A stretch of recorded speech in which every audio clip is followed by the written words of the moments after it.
When Jesus had finished saying all these things, he said to his disciples, "As you know, the Passover is 2 days away, and the Son of Man will be handed over to be crucified."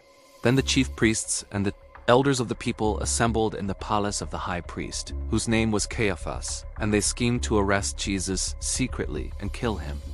"But not during the festival," they said, "or there may be a riot among the people."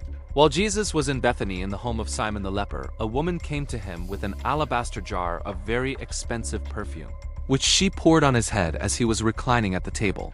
When the disciples saw this, they were indignant. "Why this waste?" they asked. "This perfume could have been sold at a high price and the money given to the poor." Aware of this, Jesus said to them, "Why are you bothering this woman? She has done a beautiful thing to me. The poor you will always have with you, but you will not always have me. When she poured this perfume on my body, she did it to prepare me for burial. Truly I tell you, wherever this gospel is preached throughout the world, what she has done will also be told in memory of her." Then one of the 12, the one called Judas Iscariot, went to the chief priests and asked, "What are you willing to give me if I deliver him over to you?"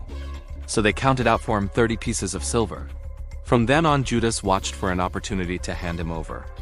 On the first day of the festival of unleavened bread, the disciples came to Jesus and asked, "Where do you want us to make preparations for you to eat the Passover?" He replied, "Go into the city to a certain man and tell him, 'The teacher says, my appointed time is near. I am going to celebrate the Passover with my disciples at your house.'" So the disciples did as Jesus had directed them and prepared the Passover. When evening came, Jesus was reclining at the table with the 12. And while they were eating, he said, "Truly I tell you, one of you will betray me." They were very sad and began to say to him one after the other, "Surely you don't mean me, Lord?" Jesus replied, "The one who has dipped his hand into the bowl with me will betray me. The Son of Man will go just as it is written about him, but woe to that man who betrays the Son of Man. It would be better for him if he had not been born." Then Judas, the one who would betray him, said, "Surely you don't mean me, Rabbi?" Jesus answered, "You have said so." While they were eating, Jesus took bread, and when he had given thanks, he broke it and gave it to his disciples, saying, "Take and eat. This is my body." Then he took a cup, and when he had given thanks, he gave it to them, saying, "Drink from it, all of you. This is my blood of the covenant, which is poured out for many for the forgiveness of sins. I tell you, I will not drink from this fruit of the vine from now on until that day when I drink it new with you in my Father's kingdom." When they had sung a hymn, they went out to the Mount of Olives. Then Jesus told them, "This very night you will all fall away on account of me, for it is written, 'I will strike the shepherd, and the sheep of the flock will be scattered.' But after I have risen, I will go ahead of you into Galilee." Peter replied, "Even if all fall away on account of you, I never will." "Truly I tell you," Jesus answered, "this very night, before the rooster crows, you will disown me 3 times. But Peter declared, "Even if I have to die with you, I will never disown you." And all the other disciples said the same. Then Jesus went with his disciples to a place called Gethsemane, and he said to them, "Sit here while I go over there and pray." He took Peter and the 2 sons of Zebedee along with him, and he began to be sorrowful and troubled. Then he said to them, "My soul is overwhelmed with sorrow to the point of death. Stay here and keep watch with me." Going a little farther, he fell with his face to the ground and prayed, "My Father, if it is possible, may this cup be taken from me. Yet not as I will, but as you will." Then he returned to his disciples and found them sleeping. "Couldn't you men keep watch with me for 1 hour?"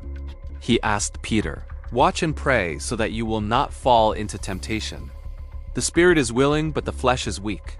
He went away a second time and prayed, "My Father, if it is not possible for this cup to be taken away unless I drink it, may your will be done." When he came back, he again found them sleeping, because their eyes were heavy.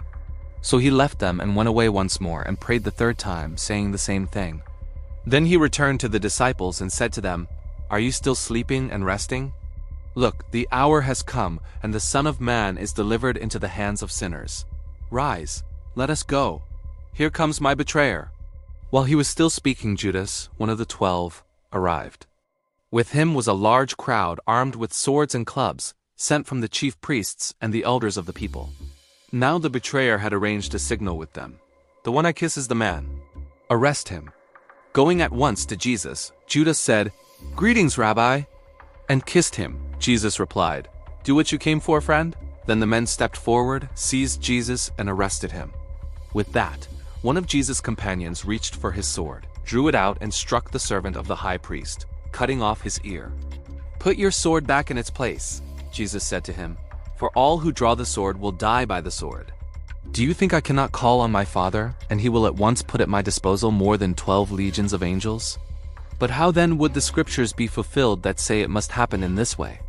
In that hour, Jesus said to the crowd, "Am I leading a rebellion that you have come out with swords and clubs to capture me? Every day I sat in the temple courts teaching, and you did not arrest me. But this has all taken place that the writings of the prophets might be fulfilled." Then all the disciples deserted him and fled. Those who had arrested Jesus took him to Caiaphas, the high priest, where the teachers of the law and the elders had assembled. But Peter followed him at a distance, right up to the courtyard of the high priest. He entered and sat down with the guards to see the outcome. The chief priests and the whole Sanhedrin were looking for false evidence against Jesus so that they could put him to death. But they did not find any, though many false witnesses came forward. Finally, 2 came forward and declared, "This fellow said, 'I am able to destroy the temple of God and rebuild it in 3 days.'" Then the high priest stood up and said to Jesus, "Are you not going to answer? What is this testimony that these men are bringing against you?" But Jesus remained silent. The high priest said to him, "I charge you under oath by the living God. Tell us if you are the Messiah, the Son of God." "You have said so," Jesus replied. "But I say to all of you, from now on you will see the Son of Man sitting at the right hand of the Mighty One and coming on the clouds of heaven." Then the high priest tore his clothes and said, "He has spoken blasphemy. Why do we need any more witnesses? Look, now you have heard the blasphemy. What do you think?" "He is worthy of death," they answered. Then they spit in his face and struck him with their fists. Others slapped him and said, "Prophesy to us, Messiah. Who hit you?"